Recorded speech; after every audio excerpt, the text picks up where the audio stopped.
Shalom Bapak Ibu Saudara yang dikasihi Tuhan.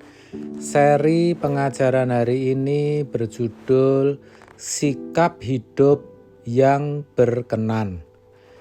Saudara, salah satu keberhasilan manuver atau tipu daya kuasa gelap adalah membuat kita orang percaya tanpa sadar merasa puas karena sudah pergi ke gereja, membaca, atau mendengar firman.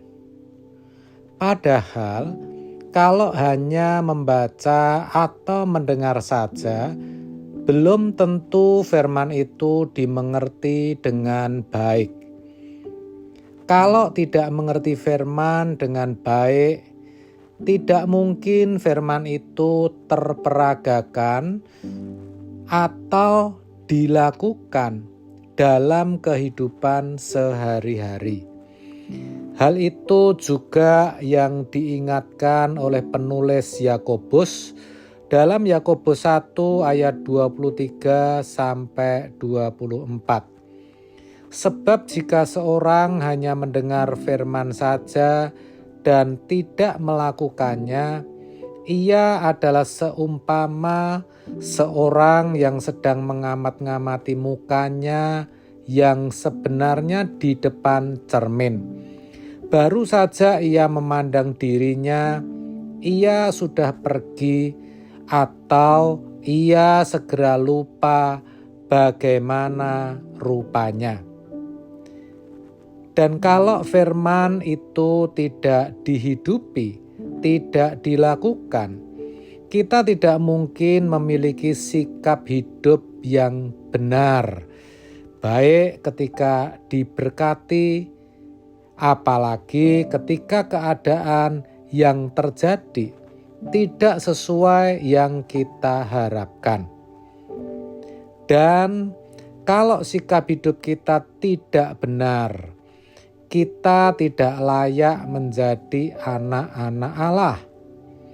Padahal sebagai orang percaya yang diberi meterai Roh Kudus dan diberi status atau sebutan anak Allah, kita harus mengalami perubahan secara terus-menerus sehingga ketika suatu saat kita menutup mata dan melihat kekekalan, kita sudah berkeadaan sebagai anak-anak Allah. Kita sudah siap masuk ke dalam rumah Bapa yang mulia. Itulah sebabnya sebagai anak-anak Allah, kita dituntut untuk memiliki sikap hidup ilahi.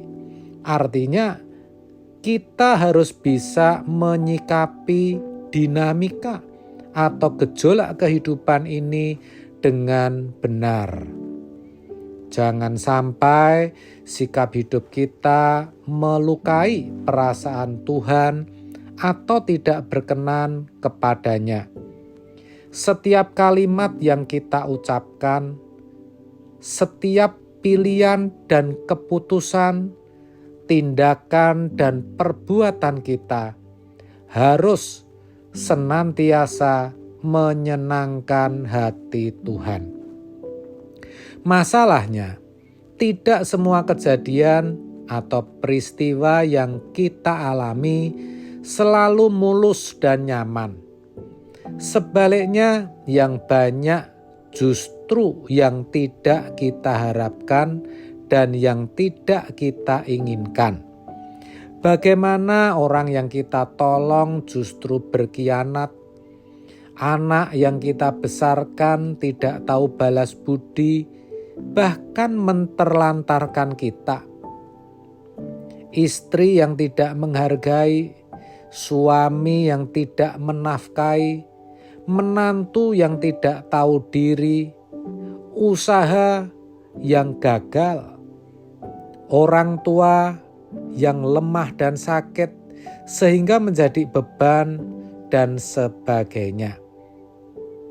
Dalam kesemuanya itu seringkali kita tidak bisa menyikapi dengan benar. Kita punya refleks dosa. Kita mengeluh, marah, kecewa, menyalahkan orang lain, menyalahkan keadaan, bahkan putus asa. Tentu itu bukan sikap hidup ilahi dan Tuhan tidak menghendaki yang demikian. Yang Tuhan mau, apapun yang terjadi, apapun yang kita alami, kita tetap bersukacita, kita tetap berdoa, menjalin hubungan dengan Tuhan, dan selalu bersyukur. 1 Tesalonika 5 ayat 16-18. Itulah sikap hidup ilahi, itulah sikap hidup yang benar. Sayang sekali hal itu hanya bisa kita alami ketika kita berakar dalam firman, ketika firman mengakar dalam hati kita. Bagaimana agar firman bisa mengakar dalam hati kita, agar kita bisa memiliki sikap hidup yang benar? Saudara, firman itu harus kita renungkan. Itulah sebabnya pemazmur berkata, renungkanlah firman itu siang dan malam.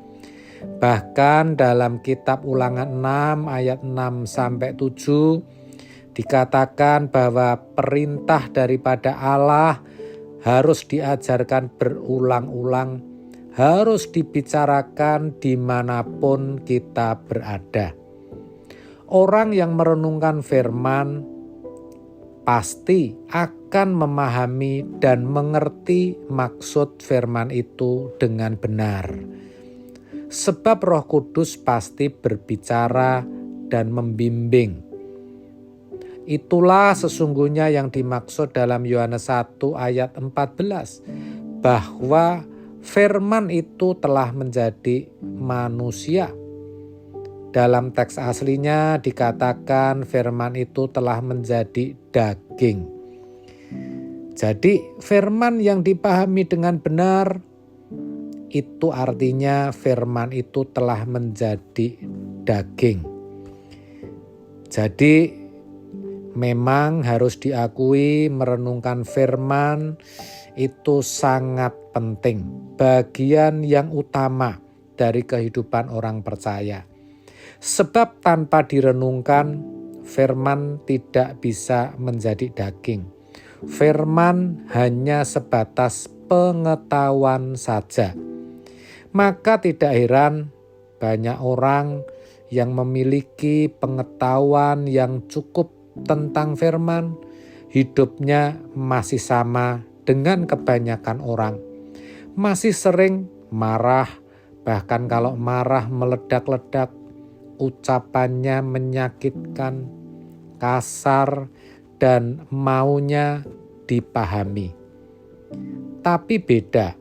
Kalau firman telah menjadi daging, maka justru hawa nafsu kedagingan akan mati. Sebab daging kita sudah dikuasai firman. Moralitas kita telah berubah. Bukan lagi moralitas manusia berdosa, tetapi moralitas Allah. Itu sama artinya kita sudah mengalami perubahan kodrat. Bukan lagi berkodrat dosa, tapi berkodrat ilahi. Sifat dan karakter yang kita kenakan bukan lagi karakter manusia lama kita, tapi karakter Allah, kesucian Allah. Dengan demikian, ketika sesuatu yang tidak nyaman, yang tidak kita harapkan terjadi, refleks atau reaksi spontan, sikap hidup yang timbul, yang terperagakan, pasti sikap hidup yang berkenan, sikap hidup ilahi. Sekalipun dikecewakan, tidak akan kecewa. Sekalipun tidak ada alasan untuk mengampuni, pasti tetap bisa mengampuni. Sekalipun dalam keadaan sedih dan duka, akan tetap bisa bersukacita. Sekalipun mengalami musibah, penderitaan, dan kesulitan hidup yang tak ada habisnya, tetap bisa bersyukur, bahkan tetap berdoa dan mengandalkan Tuhan. Itulah sikap hidup yang berkenan, yang menyukakan hati Tuhan.